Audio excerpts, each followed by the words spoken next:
Hello বন্ধুরা, কেমন আছেন সবাই? আশা করি ভালো আছেন। আজকের এই ভিডিওতে দেখব বাংলাদেশের রাজনৈতিক নেতারা কে কত বছর বেঁচেছে এবং কাকে কিভাবে হত্যা করা হয়েছে। তো ভিডিওটি শুরু করার আগে সবার কাছে একটা অনুরোধ, ভিডিওতে একটা লাইক দিন। যারা চ্যানেল নতুন অবশ্যই সবাই চ্যানেলটি সাবস্ক্রাইব করে দিন।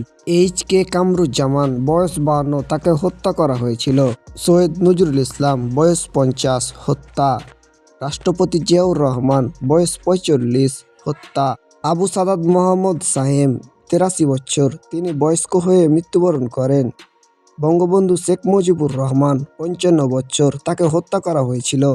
তাজউদ্দিন আহমেদ, বয়স 50 বছর, তাকে হত্যা করা হয়েছিল। মোহাম্মদ মুনসুর আলী, 59 বছর, তাকে হত্যা করা হয়েছিল। মাহমুদুল্লাহ, 79 বছর, তিনি স্বাভাবিকভাবে মৃত্যুবরণ করেন। হুসেন মোহাম্মদ এরশাদ, 89 বছর, তিনি স্বাভাবিকভাবে মৃত্যুবরণ করেন। সায়েদা সাজিদা চৌধুরী, 50 বছর, তিনি স্বাভাবিকভাবে মৃত্যুবরণ করেন। মোহাম্মদ নাসিম, তিনি 72 বছর বয়সে কোভিড-19-এ মৃত্যুবরণ করেন। সাহারা খাতুন, তিনি 77 বছর বয়সে ক্যান্সারে আক্রান্ত হয়ে মৃত্যুবরণ করেন।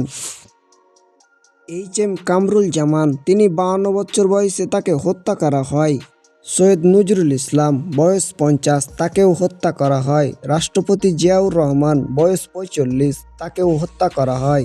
সালাউদ্দিন কাদের চৌধুরী, তার 66 বছর বয়সে তাকে ফাঁসি দিয়ে হত্যা করা হয়। খন্দকার দেলোয়ার হোসেন, 66 বছর বয়সে মৃত্যুবরণ করেন। এ.কে. আবদুল্লাহ আল নোমান, 79 বছর বয়সে স্বাভাবিকভাবে মৃত্যুবরণ করেন।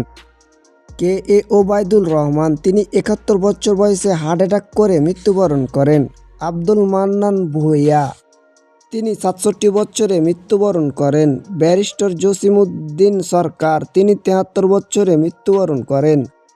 শরীফ উসমান হাদি, তিনি 32 বছরে তাকে হত্যা করা হয়। তো বন্ধুরা, ভিডিওটি এ পর্যন্তই। ভিডিওটি ভালো লাগলে একটা লাইক দিবেন। যারা আমাদের চ্যানেল নতুন অবশ্যই সবাই চ্যানেলটি সাবস্ক্রাইব করে দিবেন।